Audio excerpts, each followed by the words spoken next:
저는 올해로 70이 됐습니다. 오늘이 바로 제 생일이었죠. 아침부터 가슴이 두근거렸어요. 타라이와 사위, 그리고 손주들이 축하해 줄 거라 기대했거든요. 어쩌면 작은 케이크라도 준비해 뒤지 않을까 싶었습니다. 남편을 먼저 보낸 지 벌써 7년째였어요. 그때 남편이 남긴 유일한 재산이 25란 업성짜리 아파트였습니다. 시간으로 4억 5천만 원 정도 되는 집이었죠. 딸아이가 결혼하고 나서 제게 말했어요. 엄마, 우리랑 같이 살자고요. 사이도 잘 모실 거라고 약속했습니다. 저는 그 말을 믿었어요. 딸이 사랑하는 남자니까 믿을만 하겠지 싶었죠. 그래서 5년 전에 이 집을 딸 명의로 증여했습니다. 노후 자금도 거의 없이 말이에요. 제가 가진 전부를 딸에게 줬죠. 40년을 키운 딸이니까요. 당연히 저를 잘 모실 거라 생각했습니다. 하지만 그게 제 착각이었어요. 증여하고 나서부터 대우가 달라지더군요. 처음엔 작은 것부터였습니다. 식사 준비를 당연히 제가 해야 한다는 시기였죠. 설거지도 청소도 모두 제 몫이 됐어요. 손주들 학교 보내고 데려오는 것도 제가 했습니다. 그런데 감사하다는 말은 한 번도 들어본 적이 없었어. 오히려 반찬이 마음에 안 들면 사위가 투덜거렸죠. 국이 짜다, 반찬이 싱겁다, 밥이 지다. 딸아이는 남편 편만 들었습니다. 엄마, 요즘 사람들 입맛은 그렇지 않다면서요. 저는 참았어요. 내 딸이 행복하면 되는 거라고 스스로를 달렀습니다. 사위와 딸아이의 사위가 좋으면 그걸로 좋다고 생각했죠. 오늘 아침에도 저는 일찍 일어나 아침상을 차렸어요. 미역국도 끓였습니다. 제 생일이니까 딸아이가 좋아하는 미역국을 만들었죠. 하지만 식탁에 앉은 식구들은 아무도 제게 생일 축하 인사를 하지 않았어요. 사위는 신문만 보고 있었습니다. 딸아이는 핸드폰만 들여다봤죠. 손주들도 각자 휴대폰 게임에 빠져 있었어요. 저는 조용히 밥을 먹었습니다. 목구멍으로 넘어가지 않다군요. 오후가 됐어요. 혹시나 해서 기다렸지만 아무도 제게 관심을 주지 않았습니다. 딸아이는 친구들과 점심 약속이 있다며 나갔어요. 손주들은 학원에 갔죠. 집에는 저 혼자만 남았습니다. 저녁 6시쯤이었어요. 사이가 퇴근을 했습니다. 현관문이 열리는 소리가 들렸죠. 혹시나 싶어서 가슴이 또 두근거렸어요. 뭔가 선물을 사왔을까 기대했습니다. 사위가 거실로 들어왔어요. 손에 편의점 비닐 봉지를 들고 있었습니다. 그리고는 그걸 제 앞 테이블에 던지 등 놓았죠. 생신 선물이에요. 사위는 그렇게 말하고는 방으로 들어가 버렸어요. 저는 떨리는 손으로 봉지를 열어봤습니다. 안에 든 건 신라면 한 봉지였어요. 5개들이 묶음이었지. 편의점 가격표가 그대로 붙어 있었습니다. 4,500원이라고 적혀 있다군요. 가슴이 철렁 내려앉았어요. 40년을 키운 딸의 남편이 제게 준 생일 선물이 고작 4,500원짜리 라면이었습니다. 저는 봉지를 들고 멍하니 앉아 있었죠. 그때 사위가 다시 나왔어요. 옷을 갈아입은 모습이었습니다. 요즘 라면 비싸요. 감사히 받으세요. 사위는 비안 양대듯 말했습니다. 저는 뭐라고 대답해야 할지 몰랐어요. 그냥 고개만 끄덕였죠. 딸아이도 집에 돌아왔어요. 저는 딸아이한테라도 말하고 싶었습니다. 오늘이 제 생일인데 아무도 축하해주지 않는다고요.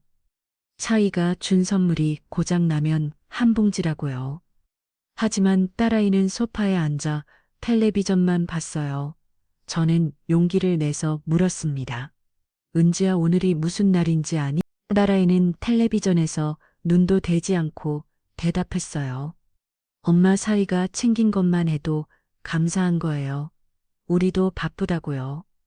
저는 더 이상 말할 수 없었습니다. 목이 메워서 말이 나오지 않았죠. 손주들도 각자 방에 들어가 게임만 하고 있었어요. 제 생일에는 아무도 관심이 없었습니다. 저녁 시간이 됐어요. 식구들은 각자 먹고 싶은 걸 시켜 먹었습니다. 저는 냉장고에서 반찬을 꺼내 혼자 밥을 먹었죠. 밥을 모래알처럼 느껴졌어요. 밤이 됐습니다. 저는 작은 방에 누워 천장만 바라봤어요. 눈물이 흘러내렸습니다. 72번째 생일이 이렇게 쓸쓸할 줄 몰랐어요. 제가 지난 5년간 뭘 한 건지 생각해 봤습니다. 매일 아침 일찍 일어나 밥을 차렸죠. 빨래도 했어. 청소도 했어요. 손주들 뒷바라지도 했습니다. 하지만 그 누구도 감사하다는 말을 하지 않았어요. 사위는 점점 더 저를 무시했습니다. 처음에 말투가 차가워지더니 나중에는 아예 반말을 했죠. 밥 안 했어요. 청소 안 했어요. 이런 식으로요. 저는 참았습니다. 딸아이 때문에 참았어요. 딸아이는 남편 편 만들었죠. 엄마가 잘못했다고, 엄마가 더 조심해야 한다고 말했습니다. 저는 그 말이 제일 아팠어요. 40년을 키운 딸이 제 편을 들어주지 않는다는 게 너무 서러웠습니다.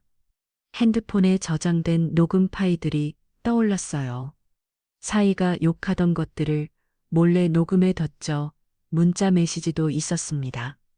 저를 무시하는 내용들이었어요. 언젠가는 필요할 거라는 생각에 지워버리지 못했습니다. 그날 밤 저는 잠을 이루지 못했어요. 저는 미루지 못했어요. 4,500원짜리라면 봉지가 자꾸 눈앞에 어른거렸습니다. 그게 제가 치였구나 싶. 엉광만원짜리 집을 준 제 가치가 고작 4,500원이었습니다. 새벽이 됐어요. 저는 결심했습니다. 더 이상은 못 참자고요. 이렇게 살 수는 없다고 생각했죠. 뭔가 해야 한다는 생각이 들었습니다. 다음 날 아침이었습니다. 저는 어젯밤 거의 잠을 자지 못했어요. 눈은 통통 부어 있었고 몸은 창근망근이었죠. 그래도 습관처럼 일어나 아침을 준비했습니다. 식탁에 밥상을 차리는데 사위가 나왔어요. 평소보다 기분이 좋아 보였습니다. 딸아이도 밝은 표정으로 나왔죠. 뭔가 좋은 일이 있나 싶었어요.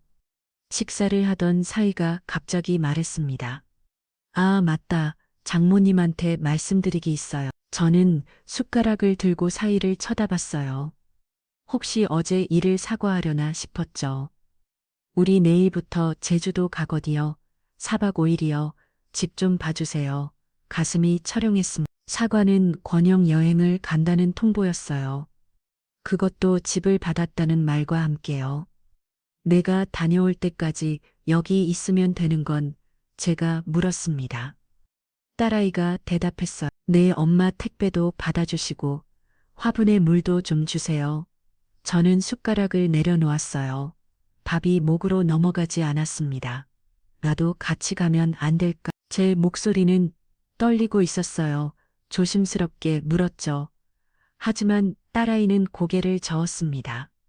엄마는 비행기 무서워하잖아. 그리고 우리 가족끼리 여행 가는 거예요. 저는 할 말을 잃었어요. 비행기를 무서워한 적이 없었거든요. 젊었을 때 남편이랑 제주도도 가봤고 일본도 다녀왔습니다. 딸아이가 그걸 모를 리 없었어요. 그냥 저를 데려가기 싫다는 핑계였죠. 우리 가족끼리라는 말에서 저는 빠져 있었습니다. 저는 가족이 아니었어요. 여행 경비는 얼마나 드는데 제가 물었습니다. 사위가 대답했어요. 500만 원 정도요? 리조트도 좋은 데로 잡았거든요. 애들한테 좋은 추억 만들어 주려고요. 500만 원이었습니다. 제 생일 선물로 4,500원짜리 라면을 준 사람이 여행에는 500만 원을 쓰고 있었어요. 손주들 좋은 추억을 만들어 준다면서요. 저는 아무 말도 할 수 없었습니다. 식탁을 치우고 설거지를 하는데 눈물이 났어요. 싱크대 앞에서 소리 없이 울었죠. 오후가 됐어요. 나이와 사위는 여행집을 쌌습니다. 손주들은 신나서 방방 뛰어다녔죠. 저는 거실 소파에 앉아 그 모습을 지켜봤어요. 할머니, 우리 제주도 가요. 도라를 방도 보고 바다에서 수영도 할 거예요. 큰 손주가 말했습니다. 저는 억지로 웃으며 대답했어요. 그래, 재미있게 놀다 와. 손주는 금방 다시 방으로 뛰어들어갔어요. 할머니한테는 관심이 없었습니다. 저녁 때 딸아이가 냉장고를 정리하다군요. 반찬들을 하나하나 꺼내서 확인했어요. 엄마, 이거 드시면 돼요. 국은 냉동실에 있으니까 데워 드세요. 마치 혼자 알아서 먹으라는 말투였습니다. 저는 고기만 끄덕였어요. 밤이 됐어요. 집안은 내일 떠날 여행 준비로 분주했습니다. 저는 제 방에 들어가 문을 닫았죠. 침대에 앉아 핸드폰을 켰어요. 통장을 확인해 봤습니다. 제 계좌에는 300만 원 정도 남아 있었어요. 남편이 남긴 보양금을 조금씩 쓰며 모아둔 돈이었죠. 집을 증여하면서 대부분의 재산을 딸에게 접어냈습니다. 300만 원으로 노을 살아야 했어요. 국민연금도 받지 못했습니다. 남편이 자영업을 했거든요. 딸아이한테 의지할 수밖에 없는 처지였죠. 그날 밤도 잠을 이루지 못했어요. 천장만 바라보며 지난 5년을 생각했습니다. 집을 증여하고 나서 달라진 건 비단대우만이 아니었어요. 제 방도 점점 작아졌습니다. 처음엔 안방을 쓰다가 작은 방으로 옮겼죠. 사위가 서재가 필요하다고 했어요. 제 물건들도 하나둘 사라졌어요. 남편 사진도 치우라고 했습니다. 손주들이 무서워한다면서 저는 작은 앨범에 넣어 옷장 깊숙이 숨겨뒀죠. 식사 시간도 눈치를 봐야 했어요. 딸아이 가족이 먹을 때까지 기다렸다가 남은 음식을 먹었습니다. 처음엔 같이 먹자고 했지만 나중에는 아예 부르지도 않더군요. 다음 날 아침이 밝았습니다. 딸아이 가족은 일찍부터 분주하게 움직였어요. 집을 차에 싣고 신발을 신었죠. 엄마, 우리 다녀올게요. 택배 잘 받아주세요. 딸아이가 말했습니다. 포옹도 없었고 뽀뽀도 없었어요. 그냥 심부름 군한테 하는 것 같은 말투였죠. 조심히 다녀와라. 제가 말했습니다. 하지만 이미 딸아이는 현관문을 나서고 있었어요. 제 말을 들었는지 안 들었는지 모르겠다고요. 문이 닫혔습니다. 집안이 갑자기 조용해졌어요. 저는 현관문을 한참 동안 바라봤습니다. 거실로 돌아왔어요. 텅 빈 집이 넓게 느껴졌습니다. 소파에 앉아 주위를 둘러봤죠. 이 집의 모든 게 제 것이었는데 이제는 아무것도 제 것이 아니었어요. 벽에 걸린 가족 사진이 보였습니다. 딸아이 결혼식 사진이었죠. 그때만 해도 행복했어요. 딸이 좋은 사람 만나서 결혼한다고 기뻐했습니다. 사위도 처음엔 착했어요. 장모님, 장모님 하며 잘 해줬죠. 집도 증여해달라고 먼저 말한 건 사위였습니다. 세금 문제도 있고 나중에 상속받으면 복잡하다면서요. 딸아이도 거들었어요. 엄마, 우리한테 주는 거나 마찬가지잖아. 어차피 나중에 내 거 될 건데 지금 주면 세금도 아낄 수 있대 그렇게 말했죠. 저는 믿었습니다. 내 딸인데 날 버리겠어요. 사위도 착한 사람인데 날 잘 모실 거야. 그렇게 생각했어요. 하지만 증여 서류에 도장을 찍은 순간부터 달라졌습니다. 말투가 바뀌고 태도가 바뀌었죠. 저는 이 집의 주인에서 쉽게 됐어요. 냉장고를 열었습니다. 딸아이가 정리해둔 반찬들이 보였어요. 김치, 멸치볶음, 시금치나물 다 제가 만든 것들이었죠. 저는 밥을 하지 않았어요. 시력이 없었습니다. 그냥 물만 마시고 소파에 다시 앉았죠. 핸드폰을 꺼냈습니다. 딸아이한테 온 메시지가 있었어요. 제주도 공항에 도착했다는 사진이었습니다. 손주들이 환하게 웃고 있었죠. 답장을 보내지 않았어요. 뭐라고 써야 할지 몰랐습니다. 창밖을 봤어요. 날씨가 좋았습니다. 햇살이 따스하게 들어왔죠. 하지만 제 마음은 죽기만 했어요. 사업 5천만 원짜리 집에 혼자 앉아 있었습니다. 이 집을 딸에게 주면서 행복할 거라 생각했어요. 만화 이 가족과 함께 사는 게 행복일 거랍니다. 하지만 이건 행복이 아니었습니다. 그냥 참고 견디는 나나들이었어요. 눈치 보고 비위 맞추며 사는 삶이었죠. 저는 결심했습니다. 뭔가 해야겠다고요. 이대로는 안 되겠다는 생각이 들었어요. 가방을 들고 밖으로 나갔습니다. 갈 곳이 있었죠. 저는 동네 버스 정류장으로 걸어갔습니다. 가방 하나만 메고 나왔어요. 어디로 가야 할지 명확했죠. 며칠 전 동네 게시판에서 본 무료 법률상 감소였습니다. 버스를 탔어요. 창밖 풍경을 보는데 아무것도 눈에 들어오지 않았습니다. 머릿속은 복잡했죠. 정말 이렇게 해도 되는 걸까? 딸아이를 배신하는 건 아닐까? 그런 생각들이 꼬리를 물었어요. 하지만 생일날 받은 라면 봉지가 자꾸 떠올랐습니다. 4,500원. 그게 제가 치였어요. 40년을 키운 딸에게 받은 값이었죠. 30분쯤 걸렸어요. 법률상 감소 앞에 도착했습니다. 낡은 건물 2층에 있었죠. 계단을 올라가는데 다리가 떨렸어요. 용기를 내서 문을 열었습니다. 안에는 젊은 변호사가 한 명 앉아 있었어요. 30분쯤 돼 보였습니다. 어서 오세요. 앉으세요. 변호사가 웃으며 말했어요. 저는 조심스럽게 의자에 앉았습니다. 무슨 일로 오셨어요? 변호사가 물었어요. 저는 한참을 말을 못하고 있었습니다. 뭐부터 말해야 할지 몰랐죠. 천천히 말씀하세요. 괜찮아요. 변호사가 다시 말했어요. 따뜻한 목소리였습니다. 저는 그제야 입을 열었죠. 제가 딸한테 집을 증여했는데 그렇게 시작했습니다. 5년 전 일부터 차근차근 설명했어요.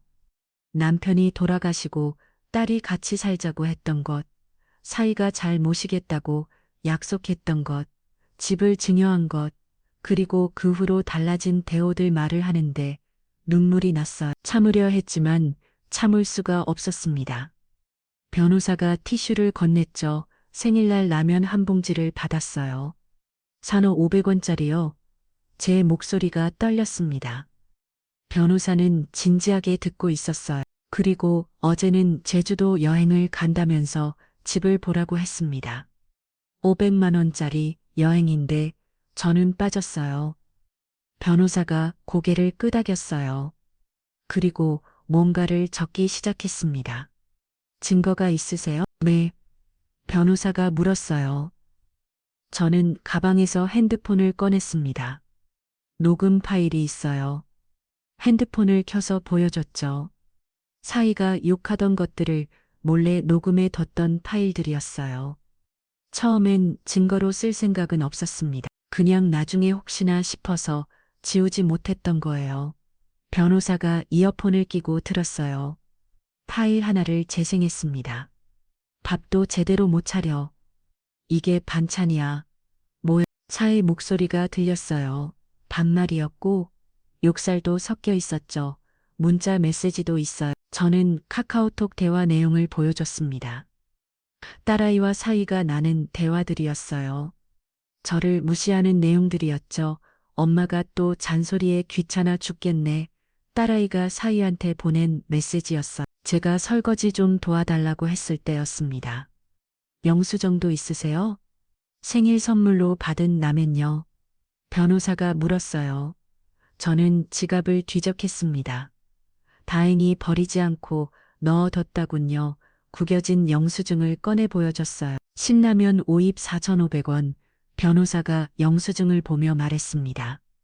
그리고 한숨을 쉬었어요. 할머니, 이건 명백한 부양 의무 불행입니다. 변호사가 말했어요. 저는 그 말을 듣고 가슴이 두근거렸습니다. 증거 취소가 가능한가요? 제가 물었어요. 변호사가 고개를 끄덕였습니다. 가능합니다. 민법 5매 556조에 보면 수중자가 증여자에 대한 부양 의무를 이행하지 않으면 증여를 취소할 수 있어요. 변호사는 법 조문을 보여줬어요.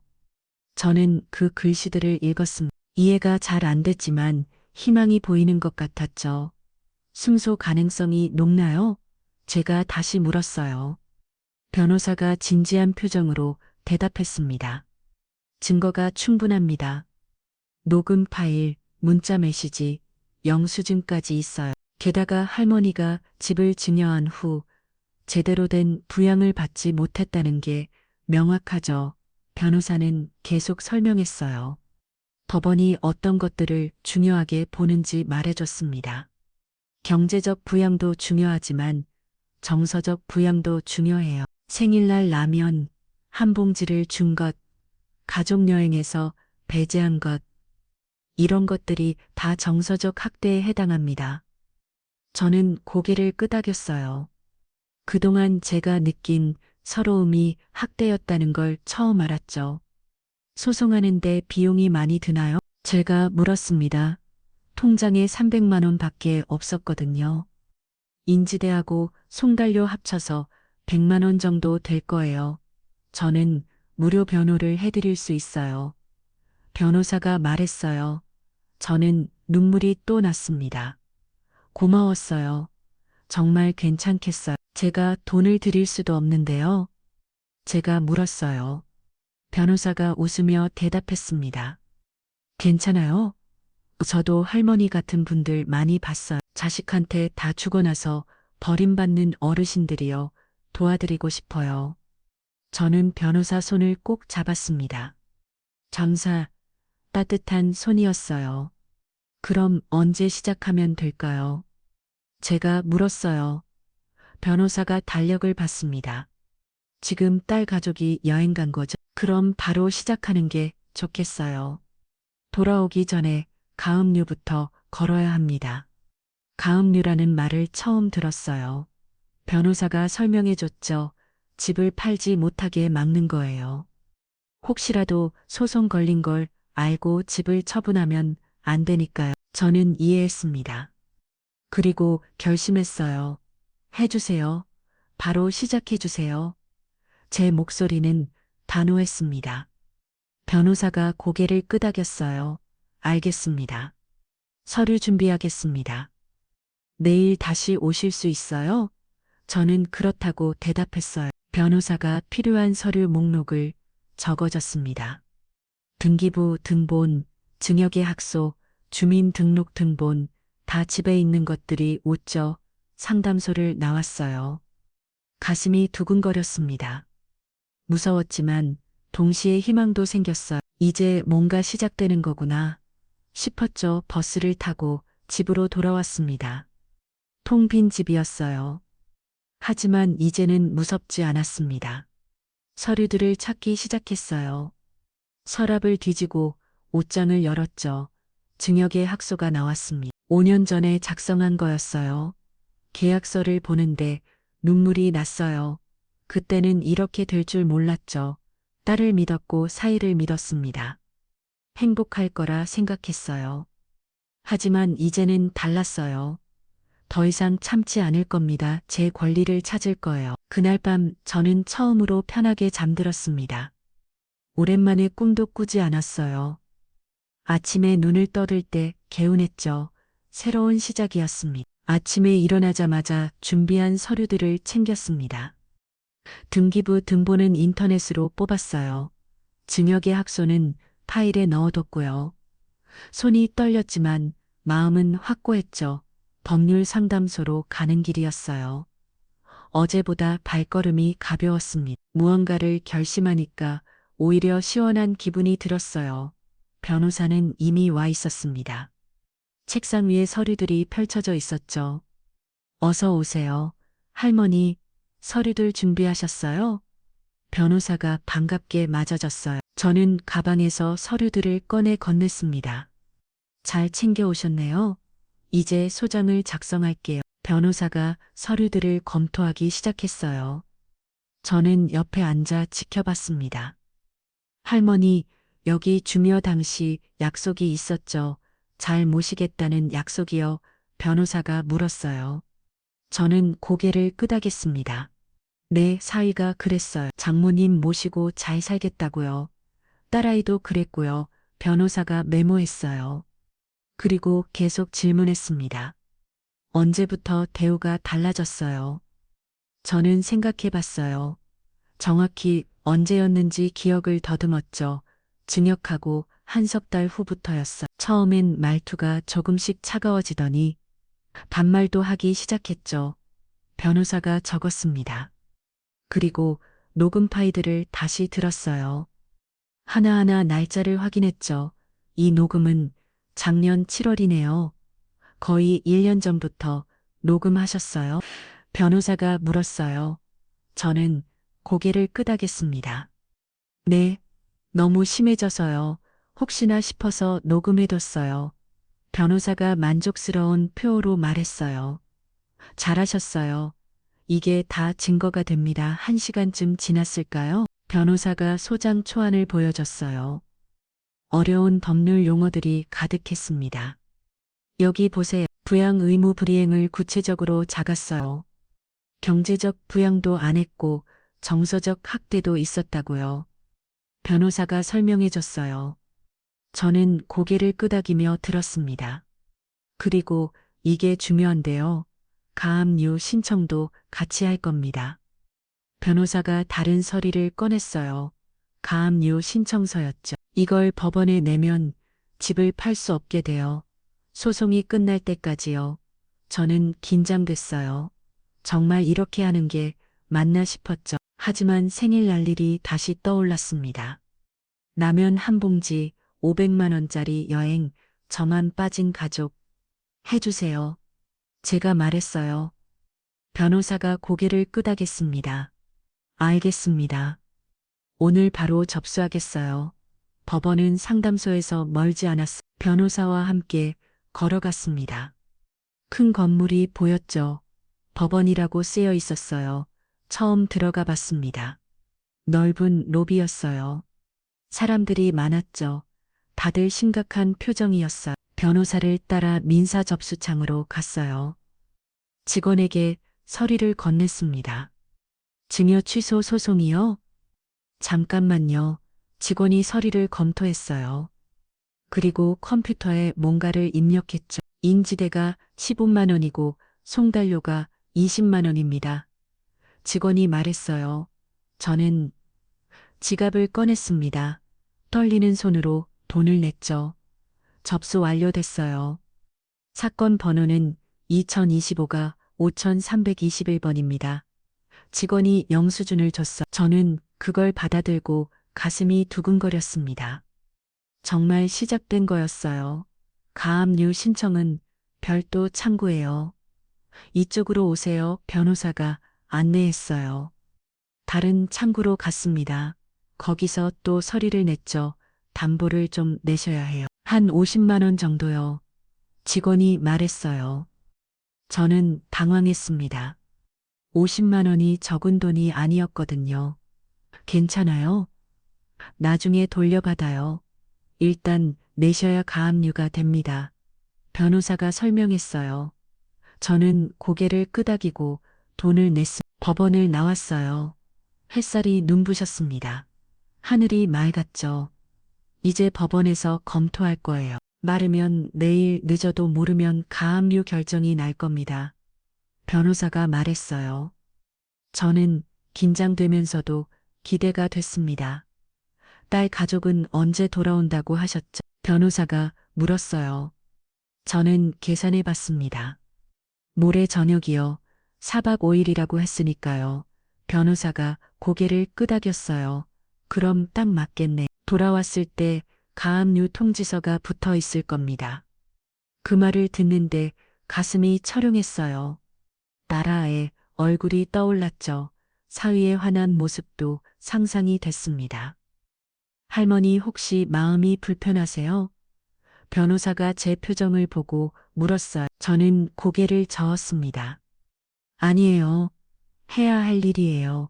제 목소리는 떨리지 않았어요. 마음을 굳게 먹었죠. 집으로 돌아왔습니다. 텅 빈 거실에서 주위를 둘러봤어요. 이 집이 다시 제 것이 될까요? 아니면 영영 이렇게 될까요? 핸드폰이 울렸어요. 딸아이였습니다. 사진이 왔죠. 제주도 바다 앞에서 찍은 가족 사진이었어요. 모두 웃고 있었습니다. 답장을 하지 않았어요. 뭐라고 써야 할지 몰랐죠. 그날 저녁 혼자 밥을 먹었습니다. 냉장고에 있던 반찬으로 간단히 차렸어요. 밥맛은 없었지만 억지로 먹었죠. 밤이 됐어요. 침대에 누웠는데 잠이 오지 않았습니다. 내일이면 갑류가 결정될 거예요. 그럼 정말 돌이킬 수 없게 되는 거죠. 후회가 됐을까요? 아니었어요. 오히려 마음이 편했습니다. 더 이상 참지 않아도 되니까요. 다음 날 아침이었어요. 변호사한테 전화가 왔습니다. 할머니 갑류 결정 났어요. 방금 법원에서 연락 왔어요. 변호사 목소리가 들렸어요. 저는 숨이 멎는 것 같았습니다. 정말요? 제가 물었어요. 변호사가 대답했습니다. 오늘 오후에 집행관이 가서 통지서 붙일 거예요. 가슴이 쿵쿵 걸었어요. 정말 시작된 겁니다. 오후 3시쯤이었어요. 초인종이 울렸습니다. 문을 열었죠. 법원 직원이 서 있었어요. 가압류 집행하러 왔습니다. 직원이 말했어요. 저는 떨리는 목소리로 대답했습니다. 네, 들어오세요. 직원이 서리를 보여줬어요. 그리고 현관문 옆에 통지서를 붙였습니다. 빨간 글씨로 가압류라고 쓰여 있었죠. 이제 이 집은 차분할 수 없어요. 소송 끝날 때까지요. 직원이 설명했어요. 저는 고개를 끄덕였습니다. 집행관이 돌아갔어요. 저는 현관문에 붙은 통지서를 바라봤습니다. 실감이 나지 않았어요. 손으로 통지서를 만져봤어요. 종이가 거꾸렸습니다. 이게 진짜구나 싶었죠. 거실로 돌아와 소파에 앉았어요. 가슴이 두근거렸습니다. 내일 저녁이면 딸아이 가족이 돌아올 거예요. 그리고 이 통지서를 보게 되겠죠. 어떤 반응을 보일까요? 화를 낼까요? 뭘까요? 상상이 됐습니다. 하지만 저는 후회하지 않았어요. 이건 제가 해야 할 일이었습니다. 제 권리를 찾는 거였죠. 그날 밤 저는 깊이 잠들었어요. 오랜만에 편안한 잠이었습니다. 꿈속에서 남편을 봤죠. 남편이 웃으며 말했어요. 잘했어. 아침에 눈을 떴을 때 눈물이 흐르고 있었습니다. 하지만 슬픈 눈물은 아니었어요. 시원한 눈물이었죠. 내일이면 딸아이가 돌아올 겁니다. 그리고 모든 게 드러나겠죠. 저는 준비가 돼 있었어요. 다음 날 저녁 6시쯤이었습니다. 딸아이 가족이 돌아올 시간이었어요. 저는 제 방에 들어가 문을 닫았습니다. 떨렸지만 나가지 않았죠. 현관문 열리는 소리가 들렸어요. 짐 끄는 소리도 들렸습니다. 아, 피곤해 죽겠네. 사위 목소리였어요. 평소처럼 불평하는 트였죠. 얘들아, 짐 각자 방에 갖다 놔. 딸아의 목소리도 들렸습니다. 손주들이 복도를 뛰어다니는 소리가 났어요. 조용해졌습니다. 아마 짐을 정리하는 중이겠죠. 저는 침대에 앉아 숨을 고르고 있었어요. 그때였습니다. 이게 뭐야? 자이가 소리쳤어요. 큰 소리였습니다. 화난 목소리였죠. 여보, 왜 그래? 딸아이가 물었어요. 저는 방문에 귀를 기울였습니다. 이것 봐, 가압류 통지서라고 붙어 있어. 사이가 말했어요. 목소리가 떨리고 있었죠. 뭐, 가압류는 다나. 딸아이도 놀란 목소리였어요. 복도로 나가는 발소리가 들렸습니다. 정말이네. 법원 통지서라. 딸아이가 말했어요. 종이 뜯는 소리가 났습니다. 증여 취소 참고 소송. 이게 무슨 소리야? 사위가 큰 소리로 말했어요. 화가 나 있었죠. 저는 방에서 나왔습니다. 복도에서 있는 나느이와 사위가 보였어요. 둘 다 저를 쳐다봤습니다. 엄마, 이게 뭐예요? 응, 딸아이가 물었어요. 손에 통지서를 들고 있었습니다. 보면 알자니 제가 말했어요. 목소리는 떨리지 않았습니다. 엄마가 소송을 걸었다고요? 우리한테. 딸아이 목소리가 높아졌어요. 믿을 수 없다는 표정이었죠. 그래, 내가 걸었어. 저는 담담하게 대답했습니다. 사위가 다가왔어요. 장모님 농담이시죠? 이게 무슨 짓이에요? 그때 사위가 소리쳤어요. 얼굴이 빨개져 있었습니다. 농담 아니야, 진짜야. 제가 말했어요. 사위는 믿을 수 없다는 듯 통지서를 다시 봤죠. 이 집이 가압류됐다고, 우리가 못 판다고 사위가 물었어요. 저는 고개를 끄덕였습니다. 그래, 소송 끝날 때까지는 못 팔아. 사위가 벽을 쳤어요. 공 소리가 났습니다. 미쳤어요? 왜 이러는 거예요? 사위가 소리쳤어요. 손주들이 방에서 나와 겁먹은 얼굴로 지켜봤죠. 딸아이가 다가왔어요. 눈에 눈물이 고여 있었습니다. 엄마, 우리가 뭘 잘못했어요? 왜 이래요? 딸아이가 울먹였어요. 하지만 저는 마음이 흔들리지 않았습니다. 뭘 잘못했냐고? 제가 되물었어요. 딸아이는 고개를 끄덕였죠. 생일날 라면 한 봉지 준 거. 그게 잘못이 아니니 제 목소리가 떨렸어요. 참았던 감정이 올라왔습니다. 그게 뭐가 잘못인데 선물 챙긴 것만 해도 고마운 거잖아요. 사위가 말했어요. 저는 사위를 쳐다봤습니다. 4,500원이 내가 치웠어. 40년 키운 딸한테 받은 내 값이. 제가 말했어요. 딸아이가 입을 열었죠. 엄마, 그게 무슨 소리예요? 우리가 엄마 모시고 살잖아요. 딸아이가 말했어요. 하지만 저는 고개를 저었습니다. 모시고 산다고? 식모 부리듯 부린 게 모시고 사는 거니. 제 목소리가 커졌어요. 참았던 말들이 쏟아져 나왔죠. 밥하고 설거지하고 청소하고 그게 내가 할 일이었어. 딸아이는 대답하지 못했어요. 사위가 끼어들었죠. 같이 사는데 당연한 거 아니에요? 우리도 일하는데요. 사위가 말했어요. 저는 웃음이 나왔습니다. 그래, 당연한 거지. 그럼 가족 여행도 당연히 같이 가야 하는 거 아니니? 제가 물었어요. 사위는 말문이 막혔습니다. 5천만 원짜리 여행 가면서 나는 왜 빼고 갔어? 제가 다시 물었어요. 딸아이가 변명했죠. 엄마는 비행기 무서워하잖아요. 딸아이가 말했어요. 저는 고개를 저었습니다. 거짓말하지 마. 나 비행기 무서워한 적 없어. 내 아빠랑 얼마나 많이 탔는데. 딸아의 얼굴이 굳었어요. 들필 표정이었죠. 그냥 데려가기 싫었던 거잖아. 엄마가 가족이 아니니까.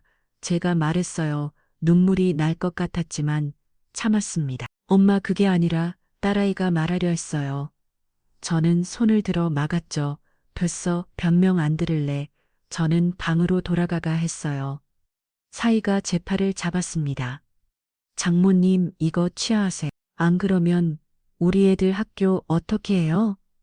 사위가 말했어요. 저는 팔을 뿌리쳤습니다. 그건 내가 알아서 할 일이야. 제가 말했어요. 사위 얼굴이 일그러졌죠. 진짜 이러실 거예요? 우리 집 빼앗으려고요. 사위가 소리쳤어요. 저는 똑바로 쳐다봤습니다. 내 집이야. 원래 내 집이었어. 제가 말했어요. 사위는 비우셨죠. 증여했잖아요. 이미 우리 집이에요. 사위가 말했어요. 저는 고개를 저었습니다. 부양 의무 안 지켰으니까 취소하는 거야. 법으로 가능해. 제가 말했어요. 변호사한테 배운 대로 말했죠. 딸아이가 무릎을 꿇었어요. 제 앞에 무릎을 꿇고 울기 시작했어. 엄마, 제발 우리 애들 생각했으라도 이러지 마. 딸아이가 울면서 말했어요. 손주들도 울고 있었죠. 가슴이 아팠어요. 딸이 우는 모습을 보니 마음이 흔들렸습니다. 손주들 우는 소리도 들렸죠. 하지만 저는 마음을 굳게 먹었어요. 지금 물러서면 안 됐습니다. 은지야, 일어나. 제가 말했어요. 딸아이는 계속 울고 있었죠. 엄마, 우리가 잘못했어. 앞으로 잘할게. 제발, 딸아이가 빌었어요. 하지만 저는 고개를 저었습니다. 늦었어. 이미 늦었어. 제가 말했어. 딸아이는 바닥에 주저앉아 울었죠. 사위가 핸드폰을 꺼냈어요. 누군가에게 전화를 걸었습니다.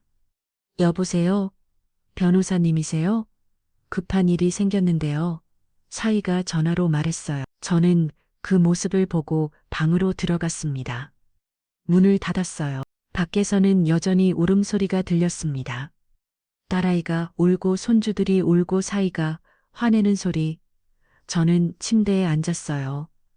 손이 떨렸습니다. 가슴이 아팠죠. 하지만 후회는 하지 않았어요. 이건 제가 해야 할 일이었습니다. 핸드폰이 울렸어요. 변호사였습니다. 할머니 괜찮으세요? 변호사가 물었어요. 저는 대답했죠. 네, 괜찮아요. 제 목소리는 떨리지 않았어요. 변호사가 말했습니다. 잘하셨어요. 이제 법원에서 판단할 겁니다. 전화를 끊었어요. 저는 창밖을 바라봤습니다. 밤하늘 별이 보였어요. 남편 얼굴이 떠올랐습니다. 남편이라면 뭐라고 했을까요? 아마 제 편을 들어줬을 거예요. 그날 밤 저는 잠들지 못했어요. 복도에서 계속 소리가 들렸습니다. 딸아이와 사위가 싸우는 소리였죠. 하지만 저는 방문을 열지 않았어요. 이제 시작일 뿐이었습니다. 앞으로 더 힘든 일이 있을 거예요. 저는 각오하고 있었습니다. 다음 날 아침 식탁은 얼어붙어 있었습니다. 아무도 말을 하지 않았어요. 딸아이는 눈이 통통 부어 있었고 사위는 저를 쳐다보지도 않았죠. 저는 조용히 밥을 먹었습니다. 손주들도 눈치를 보며 밥만 떠먹었어요. 일주일이 지났어요. 사위 측에서 변호사를 선임했다는 통보가 왔습니다. 제 변호사가 전화로 알려줬죠. 할머니 상대방이 맞서겠다고 해요. 법정 싸움이 시작됩니다. 변호사가 말했어요. 저는 예상했던 일이라 놀라지 않았습니다. 알겠어요. 제가 대답했어요. 변호사가 다시 말했죠. 첫 재판은 한 달 후에요. 준비 잘하셔야 해요. 그날부터 저는 증거를 더 모으기 시작했습니다. 그동안 찍어둔 사진들도 정리했어요. 설거지를 혼자 하는 모습, 빨래를 혼자 하는 모습 다 증거가 될 수 있었죠.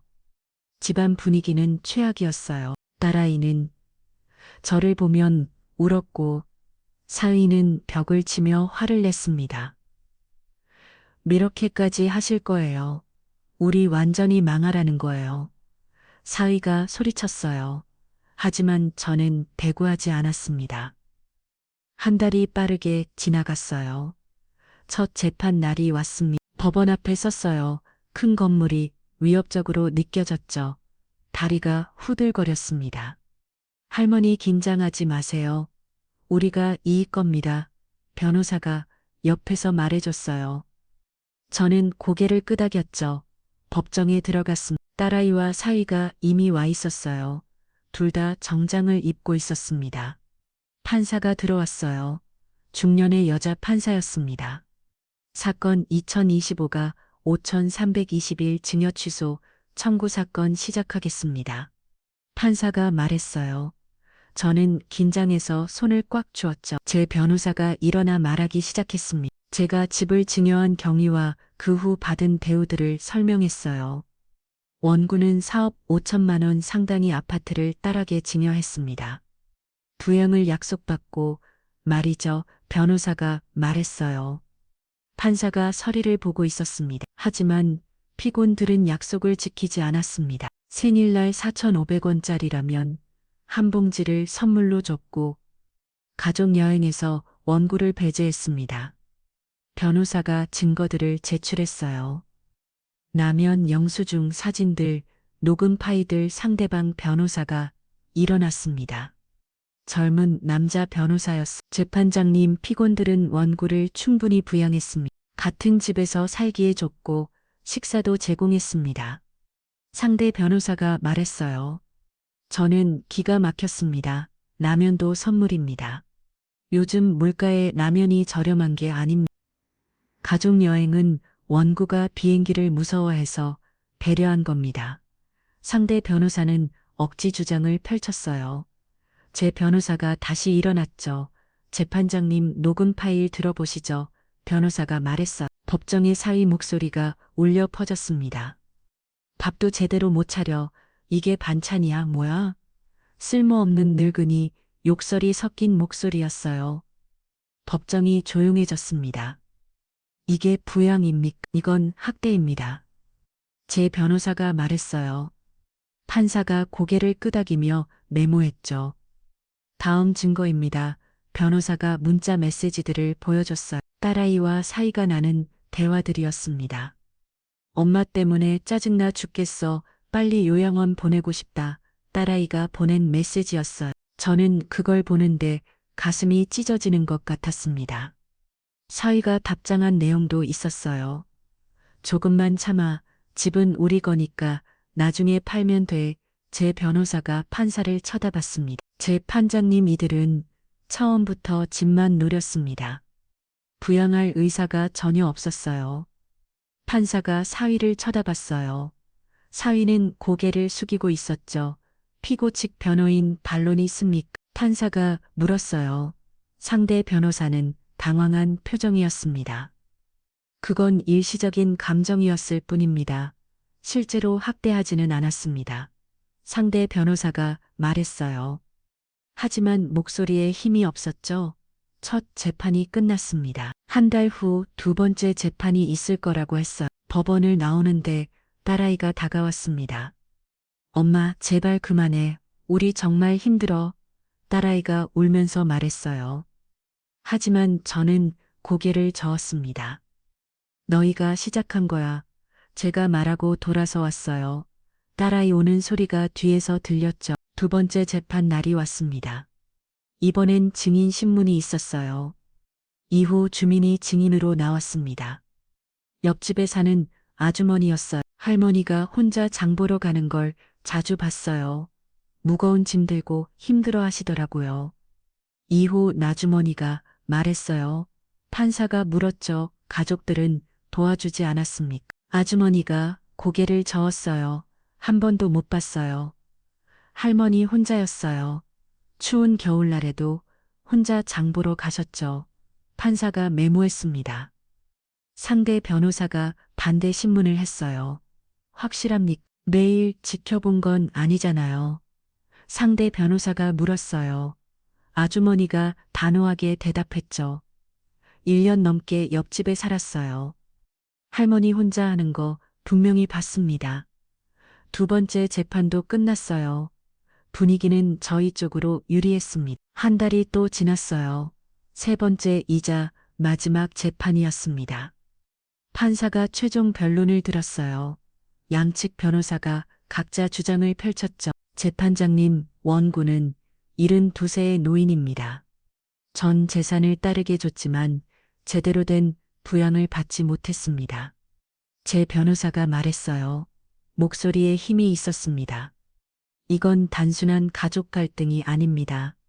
명백한 부양 의무 불이행입니다. 증여는 마땅히 취소돼야 합니다. 상대 변호사도 마지막 변론을 했어요. 하지만 설득력이 없었죠. 판사가 입을 열어라. 판결 선고문 2주 후입니다. 길 통지서를 확인하시기 바랍니다. 법정이 끝났어요. 이제 판결만 남았습니다. 2주가 정말 길게 느껴졌어요. 매일 초조하게 기다렸습니다. 드디어 판결 날이 왔습니다. 법정에 섰어요. 손에 땀이 났죠. 판사가 판결문을 읽기 시작했습니다. 주문 피고는 원고에게 이 사건 부동산에 관하여 증여를 원인으로 한 소유권 이전 등기의 말소 등기 절차를 이행하하. 제 변호사가 제 손을 꽉 잡았어요. 이겼다는 뜻이었습니다. 이후 피고들은 원고로부터 부동산을 증여받으면서 부양을 약속했으나 이를 이행하지 않았다. 판사가 계속 읽었어요. 저는 눈물이 났습니다. 원고에 대한 경제적 부양은 물론 정서적 부양도 하지 않았다. 생일날 저가의 선물을 준 것, 가족 여행에서 배제한 것 등은 명백한 부양 의무 불이행이다. 판사가 판결문을 내려놓았어요. 따라서 증여 계약은 취소되며 부동산은 원고에게 환원된다. 피고는 3개월 사퇴거하라 망치를 두드리는 소리가 들렸습니다. 판결이 확정됐어요. 저는 그 자리에 주저앉았습니다. 변호사가 저를 부추겼죠. 할머니, 이기셨어요. 축하드려요. 변호사 목소리가 들렸어요. 저는 울고 있었습니다. 뒤를 돌아봤어요. 딸아이가 바닥에 주저앉아 울고 있었습니다. 사위는 고개를 떨구고 있었죠. 저는 그들을 보고 복잡한 감정이 들었어요. 뒤에남도 있었고 시원함도 있었습니다. 하지만 후회는 하지 않았어요. 이건 제가 해야 할 일이었으니까요. 법원을 나왔습니다. 햇살이 따서 했어요. 제 인생의 새로운 시작이었죠. 판결 후 일주일이 지났습니다. 집안 분위기는 더 이상 설명할 수 없을 만큼 냉랭했어요. 딸아이는 저를 마주치지 않으려 했고 사위는 아예 말도 하지 않았죠. 3개월 사퇴과 하라는 판결이었습니다. 하지만 저는 기다릴 수 없었어요. 이 집을 팔기로 결심했죠. 부동산에 연락했습니다. 중개업자가 집을 보러 왔어요. 좋은 아파트네요. 4억 5천 정도 받으실 수 있을 것 같은데요. 중개업자가 말했어요. 저는 고개를 끄덕였습니다. 빨리 팔고 싶어요. 제가 말했어요. 중개업자가 물었죠. 그러면 조금 낮춰야 할 수도 있어요. 4억 2천 정도면 한 달 안에 나갈 것 같은데요. 저는 동의했습니다. 돈보다 이 집을 벗어나는 게 더 중요했어요. 2주일 만에 매수자가 나타났습니다. 젊은 부부였어요. 아이가 둘 있다고 했죠. 계약서에 도장을 찍었어요. 손이 떨렸지만 후회는 없었습니다. 한 달 후에 잔금 치르고 이사 가시면 돼요. 중개업자가 말했어요. 저는 고개를 끄덕였죠. 딸아이가 그 사실을 알게 됐습니다. 저녁에 제 방으로 찾아왔어요. 엄마 집 팔았다면서요? 딸아이가 물었어요.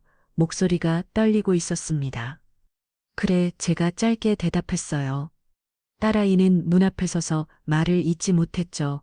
우리는 어떡하라고요? 더 딸아이가 물었어요. 저는 창밖을 보며 대답했습니다. 너희가 알아서 해야지. 차갑게 들렸을 거예요.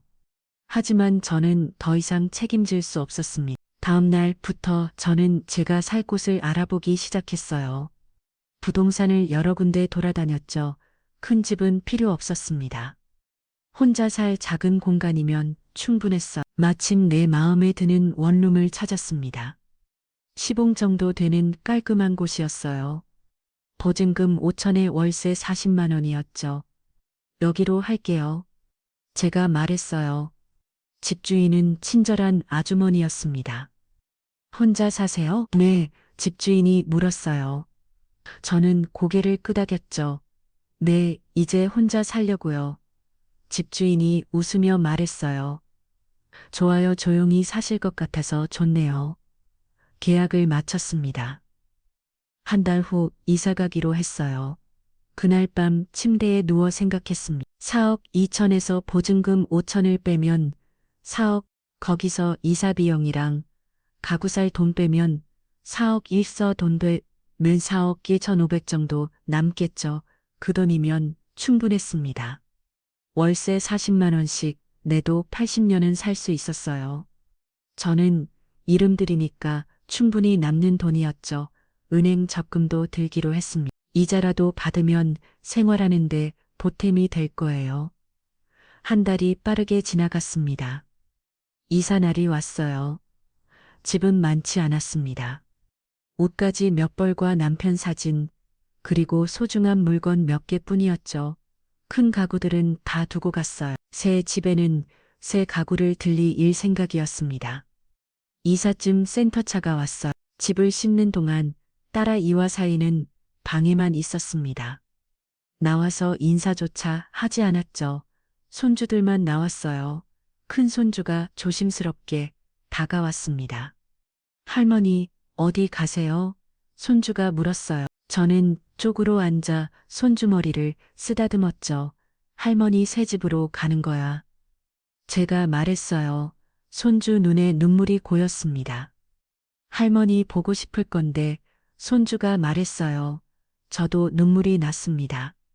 할머니도 너희 보고 싶을 거야. 하지만 이게 맞는 걸 한다. 저는 손주를 꼭 안았어요. 그리고 일어나 차에 올랐죠. 뒤돌아보지 않았습니다. 앞만 봤어요. 새 집에 도착했어요. 작지만 햇살이 잘 드는 집이었습니다. 집을 풀기 시작했어요. 옷을 옷장에 넣고 남편 사진을 벽에 걸었죠. 여보, 우리 새로 시작하는 거예요. 제가 사진에 대고 말했어요. 남편이 웃는 것 같았습니다. 다음 날부터 저는 새 가구를 샀어요. 작은 소파, 식탁, 침대, 필요한 것들만 샀죠. 가구가 다 들어오니 집이 제대로 된 모습이 됐습니다. 제 공간이었어요. 눈집을 필요 없는 제 집이었죠. 동네를 돌아다니기 시작했어요. 근처에 복지관이 있었습니다. 들어가 봤죠. 어르신 처음 오셨어요? 직원이 물었어요. 저는 고개를 끄덕였습니다. 네, 이 근처로 이사 왔어요. 직원이 안내를 해줬어요. 서예 교실, 노래의 교실, 요가 교실, 여러 프로그램이 있었죠. 서예 배우고 싶어요. 제가 말했어요. 잘못을 때 해고 싶었던 거였습니다. 좋아요. 다음 주 월요일에 시작해요. 직원이 말했어요. 저는 신청서를 작성했죠. 복지관 식당에서 점심을 먹었습니다.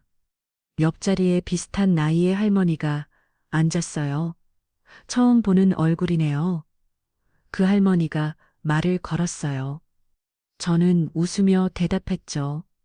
네, 이사 온 지 얼마 안 됐어요. 그렇게 대화가 시작됐습니다. 할머니 이름은 김영자였어요.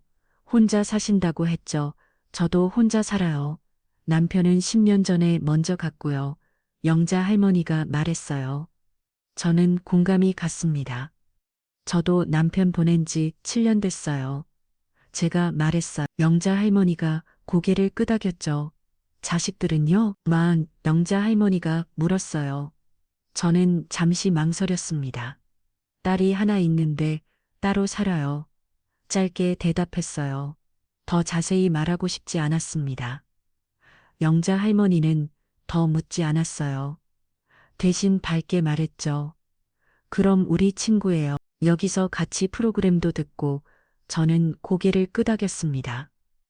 새로운 친구가 생겼어요. 일주일이 지났어요. 서해의 교실 첫날이었습니다. 붓을 잡았어요. 먹물을 찍어 한 획 한 획 걷죠. 어렵지만 재미있었습니다. 잘하시네. 선생님이 말했어요. 저는 기분이 좋아졌죠. 서해가 끝나고 영자 할머니와 차를 마셨습니다. 복지관 카페에서요. 요즘 어때요? 새 집 적응 됐어요? 영자 할머니가 물었어요. 저는 웃으며 대답했죠. 네, 좋아요. 처음으로 제 인생 사는 것 같아요. 진심이었습니다. 정말 제 인생을 사는 기분이었어요. 나의 70에 뭔 제 인생이래. 영자 할머니가 웃었어요. 하지만 저는 진지하게 말했습니다. 아니에요. 진짜예요. 그동안은 누군가를 위해 살았어요. 이제는 저를 위해 사는 거예요. 영자 할머니가 제 손을 잡았어요. 맞아요. 우리도 우리 인생 살 자격 있어요. 그날 저녁 집에 돌아왔습니다. 작은 부엌에서 저녁을 차렸어요.